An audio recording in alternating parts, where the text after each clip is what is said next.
everyone, and welcome to episode 4 of Assistive Technology and Accessibility News. Our first story discusses that a survey revealed 1/3 of organizations involve disabled people in digital accessibility efforts.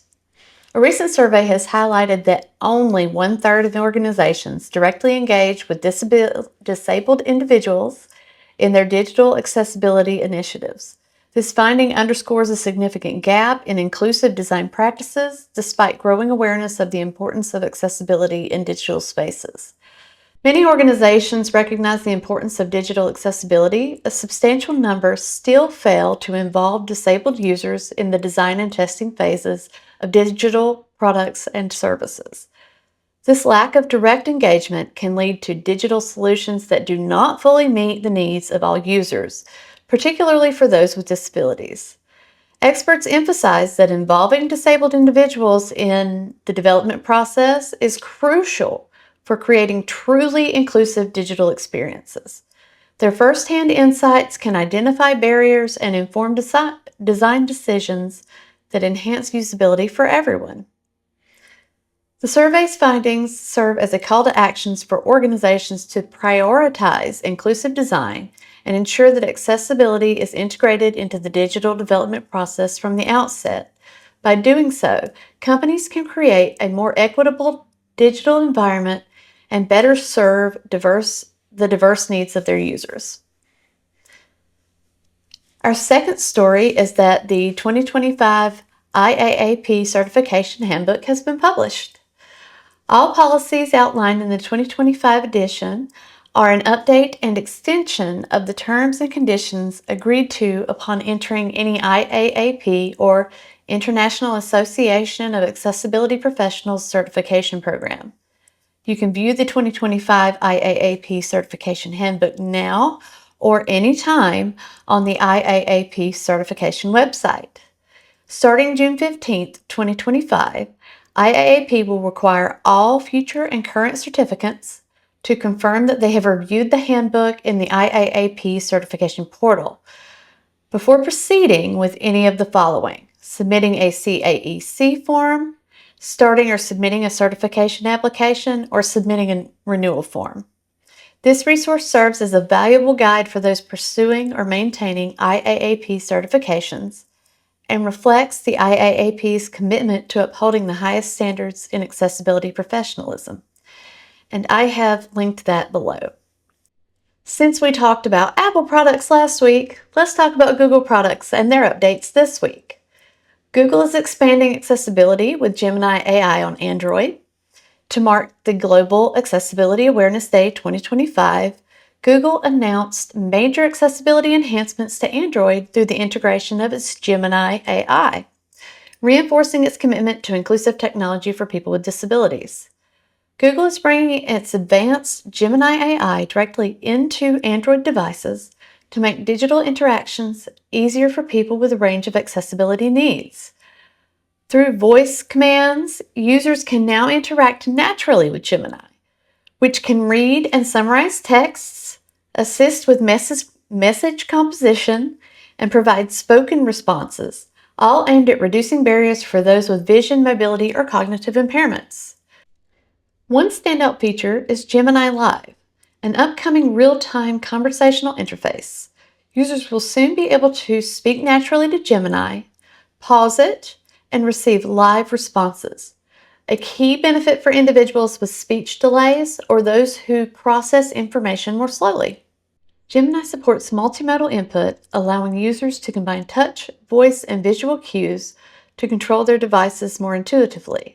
In addition, new on-device help features powered by Gemini will guide users through complex settings like screen reader setup, making Android more usable right out of the box.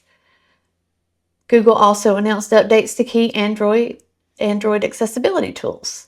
TalkBack, the screen reader for Android, now includes AI-generated descriptions for images without alt text, vital for users with visual impairments.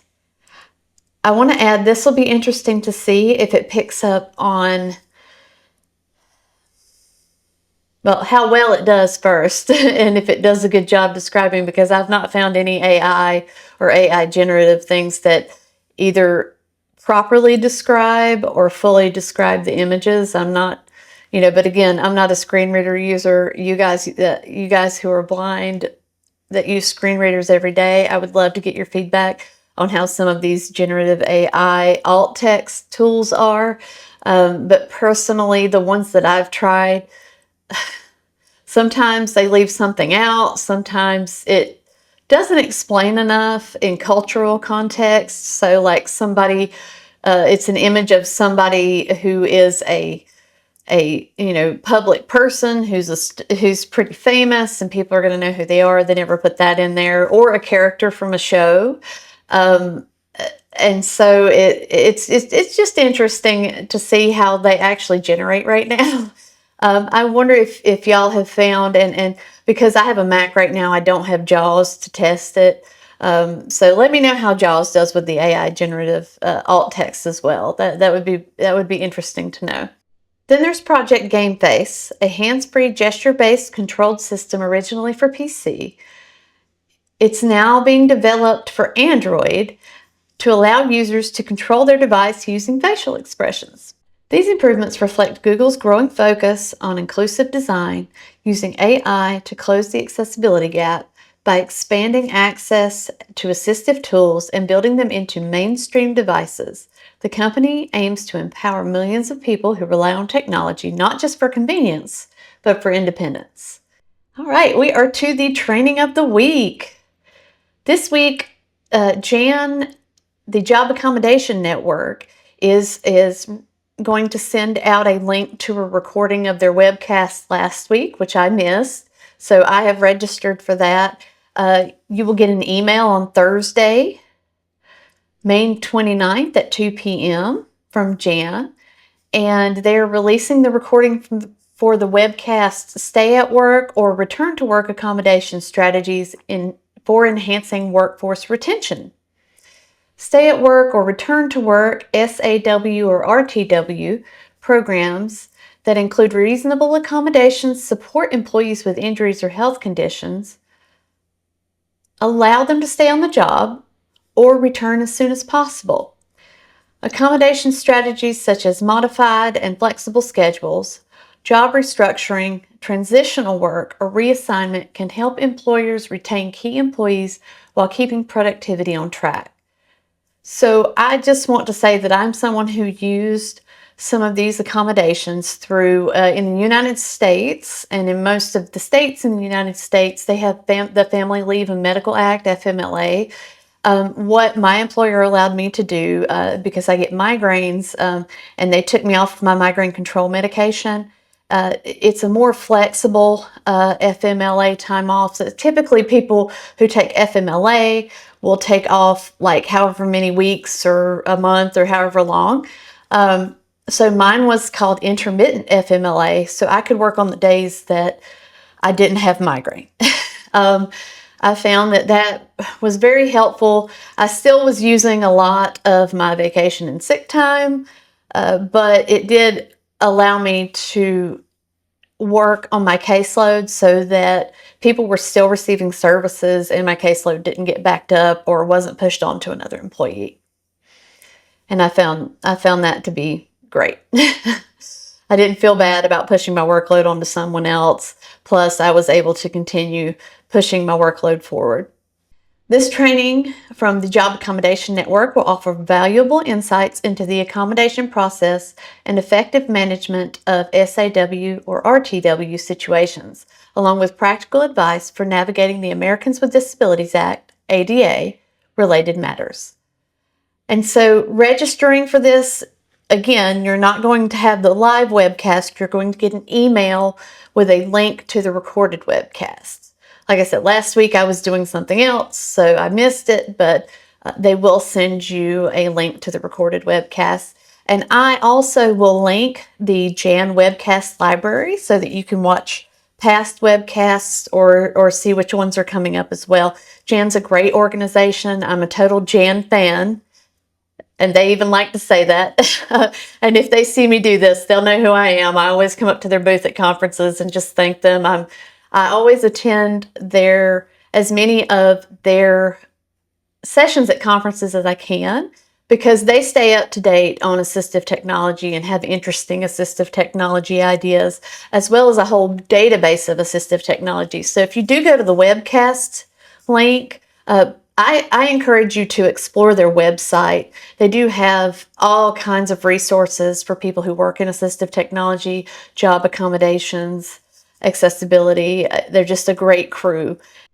So this week for our AT of the week, we're going to discuss, so I have to, right now, the physical assistive technology, it has to be something I can carry with me as I travel. You know, I've told you all that I'm pretty much traveling around the world or traveling to different places, paying attention to the accessibility that I see, and the accessibility and assistive technology that I see in other countries.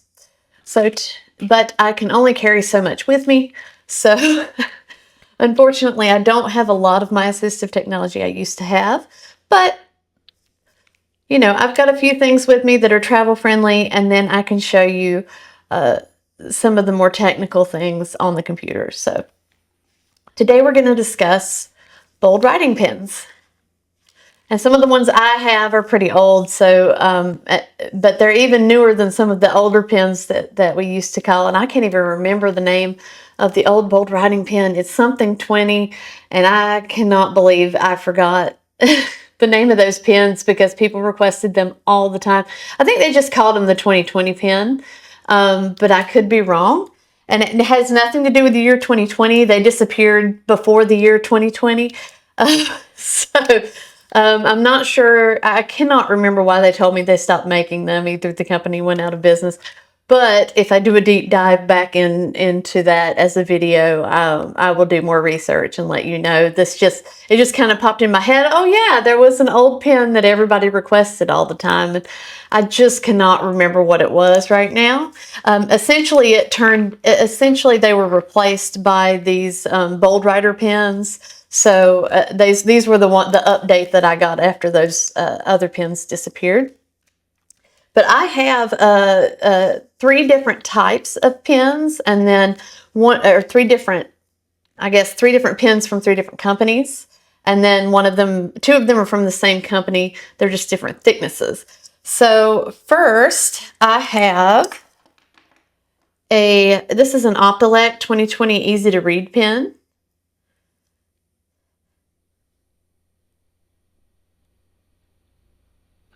All right, and so I do have a card where I wrote the name of my company on it, so you can see how each one writes differently. So the top one is this 2020 pen. You see that it might be able, it's a little thick. You might be able to fit it within the 2 lines here. But I will also mention, before I move on to the next pen that I have, that there is also bold lined paper, where the spaces between the lines, so here you can see I have the typical little, the red line at the top and the blue lines below it, and I only have note cards. I don't have a huge notebook or notepad or anything to show you, so I apologize for the contrast on this, but typically, whether it's college ruled or not, the bold lined paper is going to even have more space between the lines than the regular lined paper. And the lines are going to be thick and bold. And I used to actually I used to make copies of and carry around a couple of bold lined sheets to give to my clients. So, hey, do you need bold lined paper? You can take give a couple of copies to each client. That client could make copies of it on their own as they needed it at work or something like that. So that's good to have. That's also something good to pair with these pens as well, or to see if it's helpful for someone that you're working with, if they need a bolder writing pen. It'll give them more space to write, and it will also allow them to see the lines on the page a little better as well. So back to the pens. So the first one here is the 2020 Easy to Read pen by Optilec. And then I'm not sure if this was just a promotional thing. Enhanced Vision was giving away thicker pens, and so you see this one's just a little bit darker. So this is the second one that I wrote with that. Just they all say AT Chick. And I think the reason people liked those old 2020 pens, and this is a Reason Bold Writer 20 pen. And I think the reason more people liked these is because it was bold, but it also gave you the ability to write in smaller spaces. So it was a little bit bolder. And then when they got rid of those old 2020 pens and Reason started making these Bold Writer 20 pens, they also included, which I was very excited about, was a Bold Writer 40 pen. And that's the AT Chick written on the bottom here. As you can see, it's very thick. This pen reminds me of a client I used to have who used to use like bigger, thicker markers, and she would just use whole sheets of paper and write her notes on that. I think she would write about, I mean, it was rather large, but her notes were fair. Like she would use a couple pieces of paper for her notes, and that was just the way it worked for her. She liked that. She was able to see her notes, but I would encourage anyone that needs to write so large, maybe to either use a CCTV to write under, learn how to write under a CCTV, and then read back under a CCTV, or either enter notes into a computer and use magnification or screen reading software, or both. She was using magnification software. She was actually a professor at a college, and she was using a literacy support software, but it allowed her to, she would go in and pull out information for her lectures in the class. So she was pretty cool. She had a pretty cool combination of things that she used. But writing with that bold 40 pen just reminds me of her using the bigger markers to write on a piece of paper. So this week I do have an extra. Sam with the Blind Life channel on YouTube has a video to tell you step by step how to join the Meta Ray-Ban Early Access Program. So I will link that below. Please go watch it. Please subscribe to his channel. He's great. He does demonstrations of equipment. He is blind, so he will give you a real review on how well it works for him, and also talks about different programs like this Meta Ray-Ban Early Access program as well. So he has some great information. I encourage you to watch this video if you're interested. If not, at least go to his channel and check out some of his other videos. He does a great job reviewing and demonstrating assistive technology for people who are blind or have low vision. And this week we'll have our first live Q&A that I schedule out so that you guys know when it is. So if you want to join, know when it happens, make sure you subscribe and click the notification bell. I will see you on Wednesday at 6 p.m. Pacific Time, 9 p.m. Eastern. Have a great week.